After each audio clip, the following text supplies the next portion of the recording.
Армысыздар менің арнамның тыңдармандары. Сіздермен өмірлік мәні бар ой түйетін ғибратты әңгімелермен бөлісіп отырамын. Каналыма жазылып пікір қалдырыңыз. Мені кешіресің бе, анашым? Ғибратты әңгіме болған оқиға. Пойызда келемін. Жанымда отырған 40-тар шамасындағы жолаушы әйелдің көз жасы тыйылар емес. Солқ-солқ етіп, шарасыз кейіпте жылай берді. Бірер уақыттан соң сәл басылды.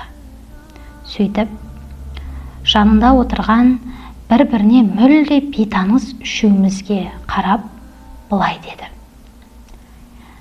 Бейтаныс бауырларым, жер бетіндегі өзге тірі жан білмейтін сырымды сіздерге айтпасам, ішім күйіп өртеніп барады.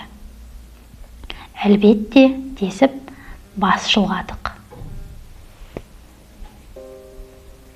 Күйеуіммен жараспай ажырасып, төркініме қайта келдім деп бастады ол сонда әңгімесін. Әкем де, шешем де жанымда болды. Сөйтіп, күйеуімнен бір балам бар, төртеуміз тұра бастадық. Жұмыстың қиындығынан ба, білмеймін, әйтеуір қабағым бір ашылмайтын. Кәрі әке шешем бар тәттіні аузыма тосып отырғанда да әкем қақырынып қалса, жақтырмай, алдымдағы тамақты итеріп төгіп жіберетінмін. Анам сол кезде қарағым-ай дейтінде төгілген тамақты үнсіз жинап алатын. Анам да, әкем де қартайған. Жүріс-тұрыстары қиындай бастаған шақта тіпті қарттар үйіне тапсырып тастасам ба екен деп те ойлап жүрдім. Өйткені қатты шаршап келгенде өзіммен өзім болып, рахаттанып демалғым келетін. Олар үйге бір кіріп, бір шығып тынымсызданып кетті. Астанада жақсы қызметке орналасып, су жаңа джип алдым. Сол джипке әке шешемді мінгізгім келмей, оларды барар жеріне автобуспен жүргізіп қоятынмын. Мұна өмірге ме, қоғамға ма, білмеймін. Әйтеуір кеудемде бір өшпенділік болды. Бәрін жек көрдім, бәрінен баз кештім. Туған бауырларыммен сыйыспай, ата-анамды сол бауырларыммен, отбасыммен араластырмадым. Анам да, әкем де, анама да, әкеме де дауыс көтеріп, бұйыра сөйлеу күнделікті дағдыма айналды. Кеше аяқ астынан анам жүрек ұстап құлап қалды. Мен жұмыста едім. Тас болып қатып қалған жүрегім кезекші дәрігерлер ауруханадан қоңырау шалғанда еріп сала бергенін-ай. Алқынып ауруханаға жеттім. Анам керуетте жатыр екен. Көзі жұмулы. Керуетке жетіп шығылып, өкіре жыладым. Тастамашы, ана, тастамашы. Мені кешірші мені. Мен қазір-ақ бауырыма қоңырау шаламын. Бауырыммен татуласамын. Барлық жағдайды жасаймын. Тек көзіңді ашшы деп, көз жасымды төге бердім. Анамның саусағы әзер қимылдады. Бірақ дәрігер бұл анаңның өміріндегі соңғы минуттар екенін айтты. Соңғы сөздерді тез айтып қал деп күбірледі.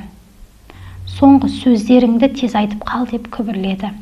Апа, мені кешірші.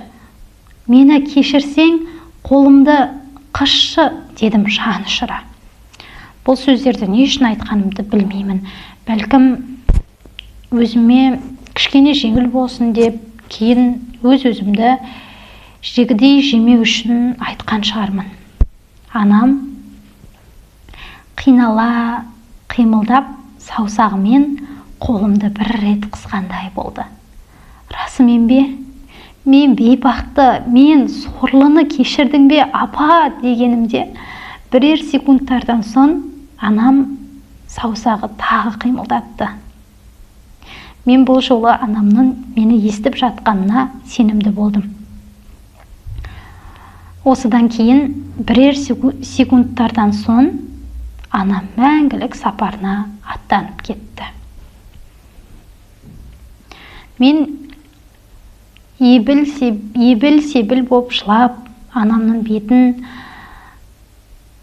саусағын сүйе бердім.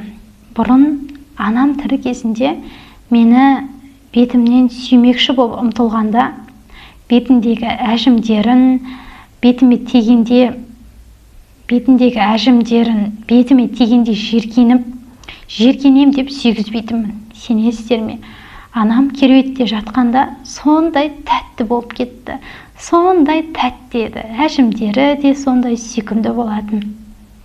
Ол жансыз саусақтары, ал жансыз саусақтары мәңгілік менен ажырамаса екен деп тіледім сол сәтте.